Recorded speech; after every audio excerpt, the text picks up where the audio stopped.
In today's module, we're going to be looking at responsible AI in the context of generative AI, right? And what I'm really going to try to do here is what does exactly responsible AI actually mean, right? So first of all, let's go into a scenario here. So we have a journalist, right, that works part of a journalist kind of industry here, right? Reporting on journalism, okay? And that journalist works for a newspaper company, and that person's primary job function is to be an investigative journalism and to report on the facts, okay? Now, as part of the reporting on the facts, right, it collects the data, okay? It makes interviews, and it's trying to do the report what is actually happening in the news, and it does that by the medium of a newspaper, right?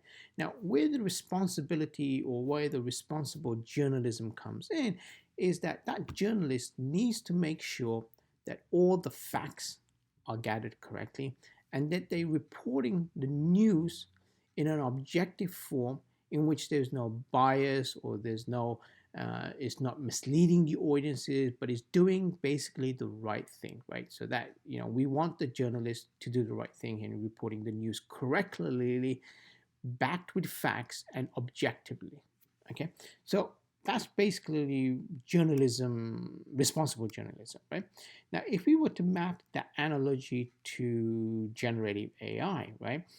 Instead of a journalist, we now have a developer. And in the brackets, I put and others. So just like in journalism, it isn't just the journalist, there's also the additional staff that works at the newspaper company, right? So in this instance, in the generative AI context, as the developer is one group of people, right? But there's a lot of other different people that makes up that body that is working on developing large language models, right? So what that does is, in the context of generative AI, it actually is working on tools and technology. So the main tool and technology would be programming. So it could be Vertex AI, it could be some of the other tools that Google Cloud provides, and is actually the developer works on those and is producing large language models, right?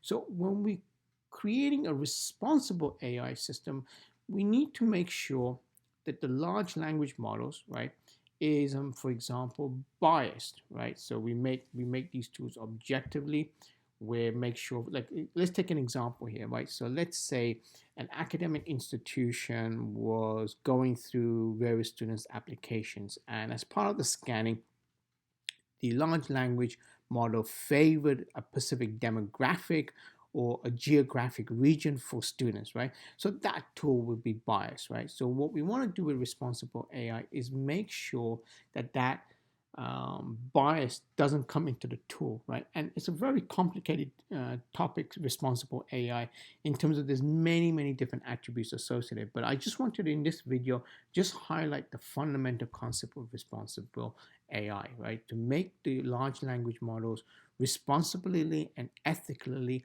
make it fair, non-biased, make those tools transparent, and basically that echoing that same message, do the right thing, right? So the question now becomes is, how do we implement responsible AI? And one of the main driving factors of implementing responsible AI within a company is basically using AI principles and culture. Okay, and really, this is, it's not one single thing. There are many different components that actually makes responsible AI within an organization, right? And one of those key elements is a cultural thing. Okay, so that concludes today's module. Thank you.